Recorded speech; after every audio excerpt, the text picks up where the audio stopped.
Meu nome é Douglas, eu represento o IESB de Brasília.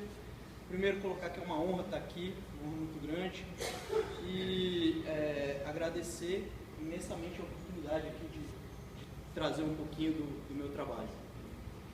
Eu vou falar aqui da transnacionalização e os desafios da indústria nacional de defesa. Para a gente falar um pouquinho desse tema, eu dividi em 3 etapas. Primeiro eu vou fazer uma breve revisão histórica, e aí aqui eu já peço desculpa para vocês, porque é uma breve revisão histórica mesmo, até por conta do tempo. Com certeza vou pular fatores relevantes, mas eu separei alguns que são importantes para a gente fazer essa análise. Depois eu vou falar dos desafios do setor, principalmente dos desafios em relação à política interna, que é o foco do trabalho. E por fim, eu falo das consequências desse desafio para o setor de indústria nacional de defesa. Em relação à revisão histórica, o primeiro ponto aqui que é bastante relevante a gente comentar é o fim da guerra Irã-Iraque. O Brasil, ao longo dos anos 80, passou por uma crise forte e dependeu muito da exportação para poder consolidar a economia. Um dos grandes compradores do Brasil no setor de defesa era o Iraque. E com o fim da guerra Irã-Iraque, você tem, consequentemente, uma perda dessa demanda e o setor acabou sofrendo. Outro ponto relevante é o fim da Guerra Fria. Bom, com o fim da Guerra Fria, nós tivemos uma redução considerável no orçamento de defesa global. Isso também aconteceu no Brasil, principalmente no início da década de 90, na primeira metade da década de 90.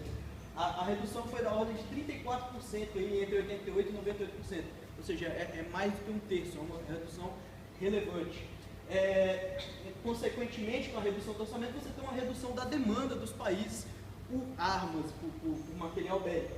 E, além disso, com o fim da Guerra Fria, você tem o desmantelamento da União Soviética e, consequentemente, você tem uma abundância desse tipo de material. Você joga muitos materiais, recursos bélicos na economia, no mercado, e isso acaba derrubando o preço e, consequentemente, o setor sofre. Por fim, o último ponto que eu quero levantar aqui é a revolução de assuntos militares. O que foi isso? Bom, nesse momento a gente passou por uma revolução tecnológica muito grande, revolução internet, computadores, enfim, e tudo isso foi vinculado ao setor de armamentos, ao setor bélico. E houve uma dificuldade muito grande do setor nacional de acompanhar esse desenvolvimento.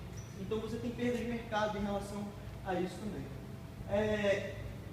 Ao longo dos últimos anos, existe uma tentativa real de revitalizar a base de indústria de defesa nacional.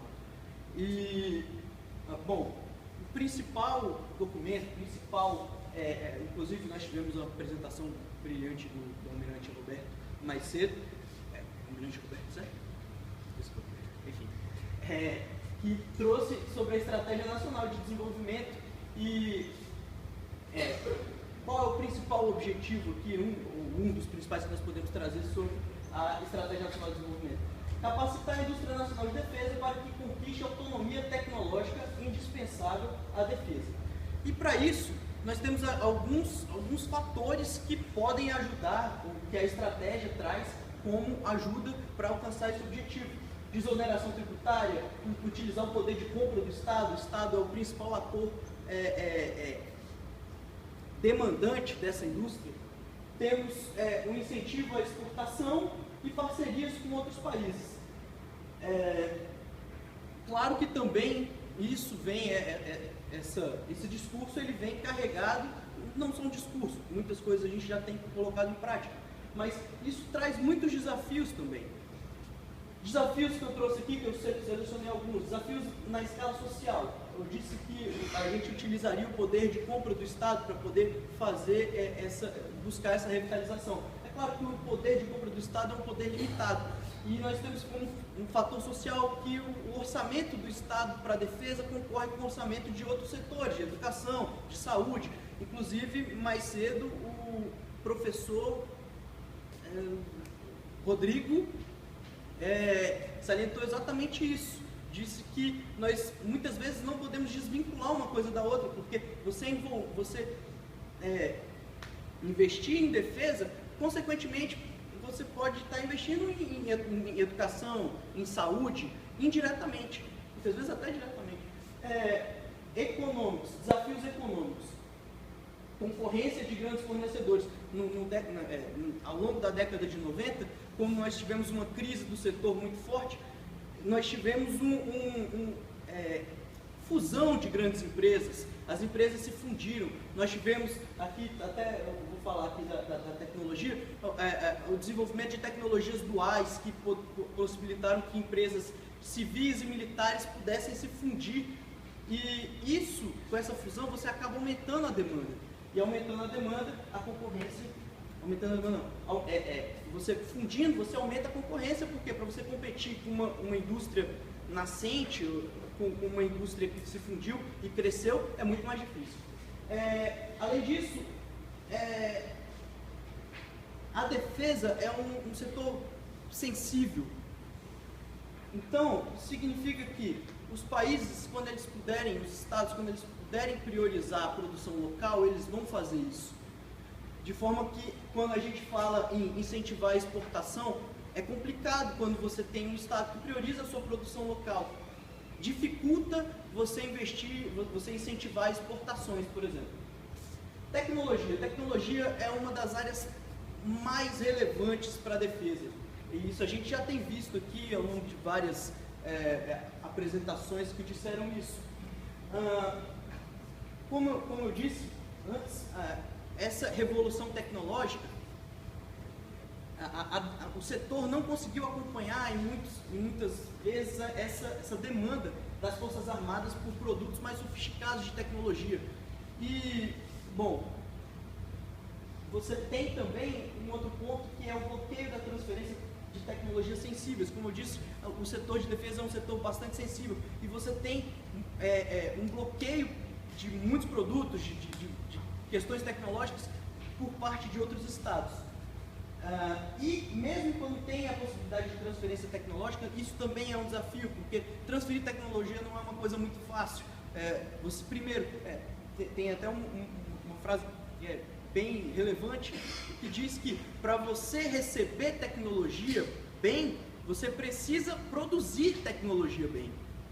Então, enquanto a gente não tiver essa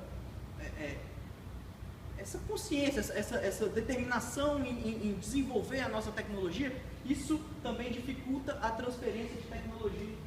Gente, desculpa a correria, porque o tempo realmente é curto, mas vamos lá. E desafios políticos. Em relação ao desafio político, é aqui onde eu quero focar, que é o tema central do artigo, que é falar principalmente da política interna, desculpa. Bom, quando a gente fala em política interna no Brasil, primeiro a gente precisa trazer como funciona essa dinâmica de empresas, de mercado no Brasil. Nós temos uma relação muito forte entre setor público e setor privado, de forma que muitas empresas são donas de outras empresas que têm participação do Estado e esse conglomerado conversa com outro conglomerado. Então é uma relação bastante complexa. Tem um livro do Sérgio Lazarini interessante que fala sobre capitalismo de laços.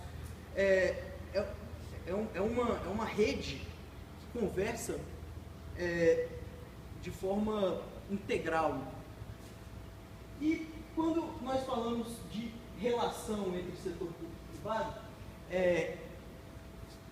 um termo que se faz presente é o lobby organizado. É aquela primeira visão que, bom, pelo menos eu quando estudei isso, a primeira visão que eu tinha em relação a isso por exemplo, empresas que se unem buscando um objetivo coletivo, se unem para poder reduzir impostos de algum setor, enfim, fazendo um lobby de forma organizada para buscar um objetivo comum. Mas também nós temos uma questão bastante relevante, que são os ganhos individuais. Os ganhos individuais são reais no Brasil. E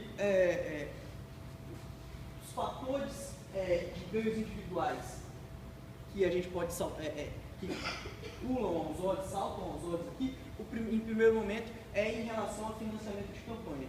Ganhos individuais que eu digo ao invés de, por exemplo, a empresa brigar coletivamente para redução de impostos, ela busca individualmente um subsídio por parte do governo, porque dessa forma ela vai possibilitar ganhos não só ao invés de possibilitar ganhos de forma coletiva, que vai ajudar inclusive os concorrentes, ela vai buscar um ganho só para ela e que vai trazer mais benefícios para ela. E quando a gente fala em ganhos individuais, como eu disse, a gente tem uma relação forte com o financiamento de campanha. Eu trouxe aqui 2 estudos que mostram isso. O primeiro estudo diz que as empresas que financiaram as campanhas políticas de candidatos vitoriosos tiveram isso aqui na campanha de deputados federais de 2006, tá? De um determinado partido político. As campanhas políticas de candidatos vitoriosos tiveram um retorno em contratos com o governo de pelo menos 8,5 vezes maior do que o valor doado para a campanha. Ou seja, para cada valor X que a empresa doava para a campanha de um candidato que era vitorioso, que saiu vitorioso, nós temos um retorno, um aumento de contratos com o governo da ordem de 8,5 vezes superior a esse valor que foi doado. Né? Nesse mesmo estudo, também diz que diversas empresas que não têm muitos contratos com o governo, elas também se beneficiam através de créditos diferenciados, aquilo que eu disse, através de bancos públicos, BNDES, enfim. E o segundo estudo diz que para cada 100 mil reais de contribuição declarada, isso é importante, a políticos vencedores, o retorno anormal das ações da empresa contribuinte aumentou em 2,8 pontos percentuais, o que é muita coisa. Ou seja, é um crescimento anormal das ações, não significa que só cresceu isso. E outro ponto também é uma contribuição declarada. Quantas contribuições não declaradas a gente vê, né? Enfim, e de que forma isso se dá? Isso se dá muitas vezes pelo governo, através de BNDES, através de fundos de pensão. Quando a gente percebe essa dinâmica, isso pode vir a parecer talvez uma forma de clientelismo, onde o governo é o grande patrão e as empresas são clientes do governo. Só que aqui eu trago um conceito que em grande medida foi trazido o Bezerra. O clientelismo envolve pessoas, patrão e cliente, posicionadas assimetricamente, de modo que existe uma relação vertical de poder. Posso até parar por aqui já o conceito. Ou seja, significa que existe uma ordem assimétrica, verticalizada. E a gente, por isso eu coloquei um ponto de interrogação ali. Será que ela é vertical mesmo? Será que é assimétrica desse jeito? Bom, para a gente entender isso, a gente precisa falar um pouquinho dos custos das eleições. Por exemplo, as eleições de 2006 custaram em média, isso a nível de deputado federal de novo, custaram em média para os deputados federais vitoriosos na ordem de 230, foi superior a 230 mil dólares, que eu estou falando, ou seja, em 2006 eu não sei quanto que estava o dólar, mas com certeza isso aqui passa a faixa dos 400 mil reais tranquilamente, de forma que é uma coisa muito cara. E a predominância do financiamento privado das eleições. O financiamento hoje das eleições, uma pequena parcela dele é público. A grande maioria é privado e desse financiamento privado, a maior parte é de empresas privadas e não de pessoas físicas. Outro ponto também bastante interessante que eu achei é porque a gente, tem muitas vezes uma visão de que os políticos, os agentes políticos eleitos são sempre os mesmos, a gente vira e mexe, vê sempre as mesmas figuras, e existem estudos que mostram que a taxa de renovação política é na ordem de 50% a 60%. Eu me surpreendi muito quando eu vi isso, de forma que o autor se pergunta se de fato é uma reeleição ou se o político visa sobrevivência política. Então, com isso daí, a gente percebe que talvez não exista uma relação tão vertical assim. Existe uma relação, na verdade, simbiótica, uma relação de dependência mútua entre agentes políticos e o setor privado.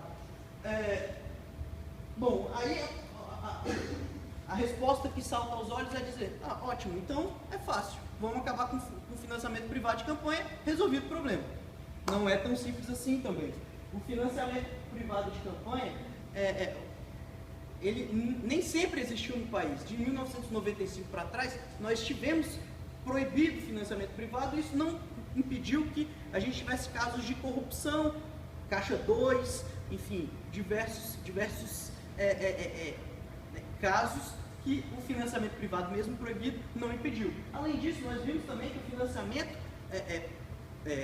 financiamento de campanhas são coisas caras. Então a pergunta é, a gente vai transferir tudo isso para o Estado? O Estado vai ficar responsabilizado por todas essas questões?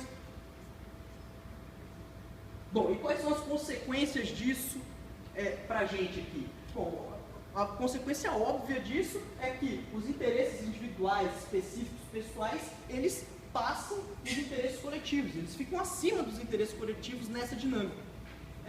E isso, quando a gente fala do Brasil, que é uma democracia representativa, isso é um desafio muito grande. Né? Democracia representativa para quem? É a pergunta que talvez caiga. Além disso, como a gente viu em relação aos desafios econômicos, os recursos eles são limitados, eles são escassos. Então, quando a gente fala em desperdício de recursos públicos, né, analisando essa ótica, a gente está falando aqui, por exemplo, de falta de investimento em setores sensíveis, desenvolvimento tecnológico, pesquisa e desenvolvimento, inovação, enfim, recursos preciosos que poderiam estar sendo utilizados para setores sensíveis como a defesa e estão sendo desperdiçados por conta de motivos políticos. Aqui eu trouxe aqui um gráfico para a gente ver aqui, ó, o Brasil. Isso aqui é o investimento do Brasil, investimento por PIB, tá? E a gente tem, por exemplo, investimento em pesquisa e desenvolvimento no Brasil. A gente tem, por exemplo, a Coreia, lá o mais alto ali, o azul, que investe pelo menos 3 vezes mais em pesquisa e desenvolvimento do que o Brasil investe. Então, é muito. Além disso, nós temos grandes empresas públicas importantes no setor de defesa, a Engeprom, a Imbel. Então, a gente precisa ficar atento para não correr risco de politicagem com esse tipo de empresa, o que acaba prejudicando os objetivos que nós temos. Além disso, isso eu estou falando de empresas públicas, mas a gente pode falar de empresas de capital aberto, como a Embraer, por exemplo. A gente tem uma participação expressiva do BNDES e dos fundos de pensão. Fundos de pensão são relevantes, altamente relevantes no Estado para poder fazer política de compra de ações, enfim, porque o Estado ele tem um controle indireto e às vezes até direto na participação dos fundos de pensão, o que é bastante relevante para o que a gente está falando. E até mesmo de empresas de capital fechado. A gente tem aqui a Odebrecht, Defesa e Tecnologia, que hoje tem uma participação enorme em programas como, por exemplo, o Programa de Desenvolvimento de Submarinos, que o Almirante disse mais cedo na palestra. E eu não vou poder me alongar aqui até por conta do tempo, mas a gente viu a Operação Lava Jato aí, como é que está, e a empresa Odebrecht, ela está com os 2 pés dentro do processo de investigações, e a pergunta é, de que forma isso pode causar um problema para o desenvolvimento, por exemplo, de projetos como esse. Então, essa dinâmica, ela interfere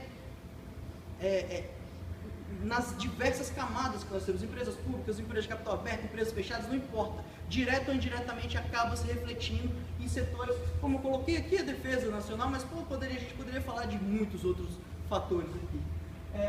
Bom, em conclusão, eu queria só voltar aqui, fazer um resumo. A gente fez aqui uma breve introdução, falando em contextualização histórica. Eu passei pela Estratégia Nacional de Desenvolvimento de forma bem rápida, tratando os desafios que o setor demanda hoje, mergulhei um pouco na política interna, de como que ela funciona e as consequências que ela causou, que ela vem causando para o setor e para o país. As conclusões que eu tento trazer aqui para o projeto existe uma relação de dependência mútua entre os setores público e privado. Por vezes, agentes políticos utilizam-se da máquina pública para atender objetivos específicos. E a má gestão da política interna impossibilita a melhor alocação dos recursos públicos e prejudica o desenvolvimento sustentável da indústria nacional de defesa. É isso, gente. Muito obrigado.